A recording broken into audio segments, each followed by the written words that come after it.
Pada video kali ini, kami ingin menjelaskan tentang apa itu perencanaan, apa yang dimaksud dengan evaluasi, dan apa yang dimaksud dengan perencanaan evaluasi pembelajaran. Jadi, tolong disimak baik-baik ya. Pengertian perencanaan. Perencanaan berasal dari kata rencana, yaitu pengambilan keputusan tentang apa yang harus dilakukan untuk mencapai tujuan. Setiap perencanaan minimal harus memiliki 4 unsur, yaitu 1. Adanya tujuan yang harus dicapai. 2. Adanya strategi untuk mencapai tujuan. 3. Sumber daya yang dapat mendukung. 4. Implementasi setiap keputusan. Selanjutnya, fungsi perencanaan. Yang pertama, fungsi kreatif untuk meningkatkan dan memperbaiki program. Yang kedua, fungsi inovatif untuk memahami suatu proses yang dilaksanakan secara sistematis. Yang ketiga, fungsi selektif untuk memilih strategi yang dianggap lebih efektif dan efisien. Yang keempat, fungsi komunikatif untuk menjelaskan kepada setiap orang yang terlibat, baik guru, siswa, kepala sekolah, bahkan pihak eksternal. Yang kelima, fungsi prediktif untuk menggambarkan berbagai kesulitan yang akan terjadi. Yang keenam, fungsi akurasi untuk mengukur waktu yang diperlukan untuk menyampaikan bahan pelajaran. Yang ketujuh, fungsi pencapaian tujuan untuk menyeimbangkan proses dan hasil belajar.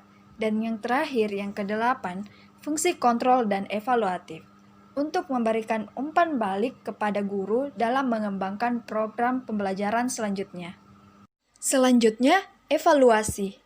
Evaluasi yaitu suatu tindakan untuk menentukan nilai sesuatu. Adapun fungsi evaluasi yaitu yang pertama, untuk memberi feedback kepada guru sebagai dasar untuk memperbaiki proses belajar mengajar. Dan yang kedua, untuk memberikan nilai yang tepat tentang kemajuan hasil belajar dari setiap murid. Yang ketiga, untuk menentukan murid di situasi belajar mengajar yang tepat berdasarkan tingkat kemampuannya. Dan yang keempat, untuk mengenal latar belakang murid yang mengalami kesulitan belajar. Sekarang kita beralih ke tujuan-tujuan dari evaluasi. Tujuan dari evaluasi terbagi atas tujuan umum dan juga tujuan khusus. Tujuan umum dari evaluasi terbagi menjadi 3. Yang pertama, mengumpulkan data-data yang membuktikan taraf kemajuan murid dalam mencapai tujuan yang diharapkan. Yang kedua, memungkinkan pendidik atau guru menilai aktivitas atau pengalaman yang didapat.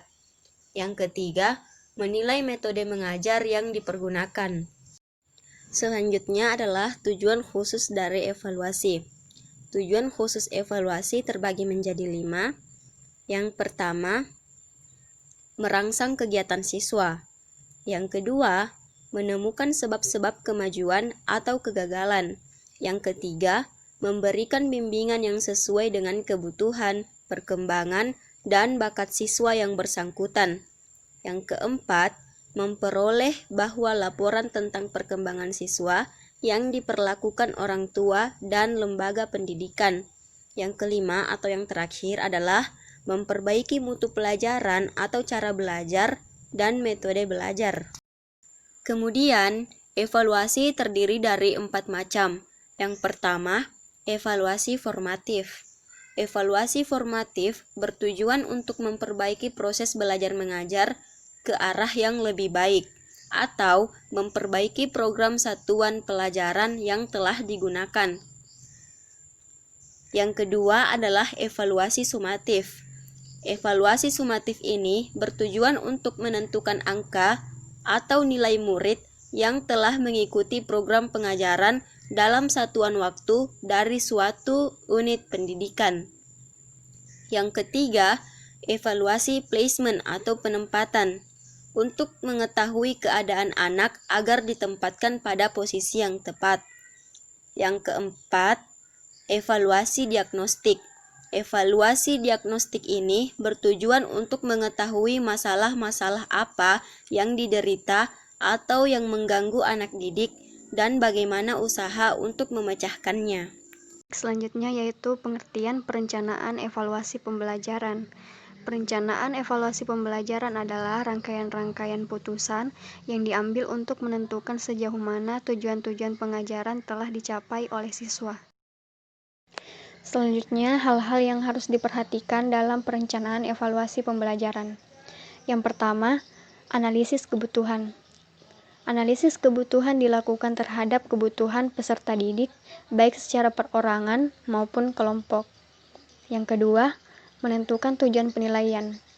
Menentukan tujuan penilaian karena menjadi dasar untuk menentukan arah, ruang lingkup materi, jenis atau model, dan karakter alat penilaian.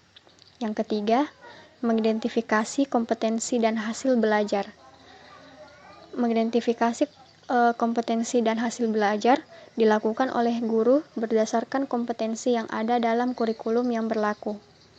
Yang keempat, menyusun kisi-kisi agar materi penilaian relevan dengan materi pelajaran yang sudah disampaikan oleh guru kepada peserta didik. Yang kelima, mengembangkan draft instrumen. Bisa berupa angket, observasi, wawancara, dan studi dokumentasi. Yang keenam, uji coba dan analisis soal. Untuk mengetahui soal-soal mana yang perlu diubah, diperbaiki, bahkan dibuang sama sekali, serta soal mana yang baik untuk dipergunakan selanjutnya. Yang terakhir, revisi dan merakit soal.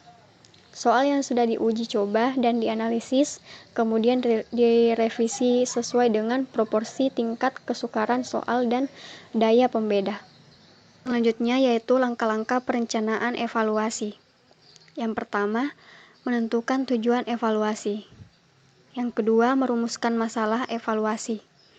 Yang ketiga, menentukan jenis data yang akan dikumpulkan. Yang keempat, menentukan sampel. Yang kelima, menentukan model evaluasi. Yang keenam, menentukan alat evaluasi.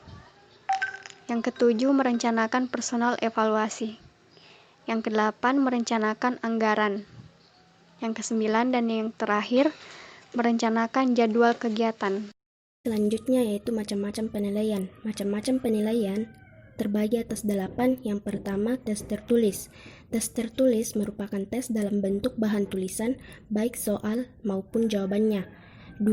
Penilaian kinerja, performance assessment. Penilaian dengan berbagai macam tugas untuk mengaplikasikan pengetahuannya. 3. Penilaian proyek adalah tugas yang harus diselesaikan dalam periode atau waktu tertentu. 4. Penilaian hasil karya atau product assessment merupakan penilaian terhadap keterampilan siswa dalam membuat sesuatu benda tertentu dan kualitas produk tersebut. 5. Penilaian diri sendiri atau self-assessment adalah penilaian yang dilakukan untuk kepentingan pengelolaan kegiatan belajar mengajar. 6. Peta perkembangan hasil belajar adalah grafik perkembangan kompetensi hasil belajar siswa. 7. Analisis instrumen, yaitu menganalisis suatu instrumen sebelum hendak digunakan. 8. Evaluasi hasil belajar. Gunanya yaitu untuk mengetahui ketuntasan siswa dalam menguasai kompetensi dasar, materi, atau indikator yang belum mencapai ketuntasan. Karakteristik penilaian pembelajaran. Ada 5, yaitu 1. Validitas, menuntut siswa untuk melakukan tingkah laku yang sama sebagaimana telah dirumuskan dalam belajar mengajar. 2. Reliabilitas, memberikan suatu ukuran yang konsisten tentang kemampuan siswa untuk mempertunjukkan prestasi mengenai suatu tujuan. 3. Objektivitas, guru menyusun item tes berdasarkan tujuan yang telah dirumuskan secara khusus dan men-skors hasil tes tanpa mempertimbangkan subjektif. 4. Perbedaan atau diferensiasi adalah suatu tes memiliki derajat membedakan yang tinggi jika tes itu memuat tugas-tugas yang hanya siswa yang mencapai tujuan untuk mengerjakannya. 5. Pertanyaan-pertanyaan evaluasi dengan memperhatikan model sistem belajar secara umum, yakni kondisi dasar, prosedur instruksional, dan tujuan akhir. Demikianlah penjelasan kami tentang perencanaan, penilaian, atau evaluasi pembelajaran. Semoga teman-teman sekalian paham dan semoga ilmunya bermanfaat. Terima kasih. Assalamualaikum warahmatullahi wabarakatuh.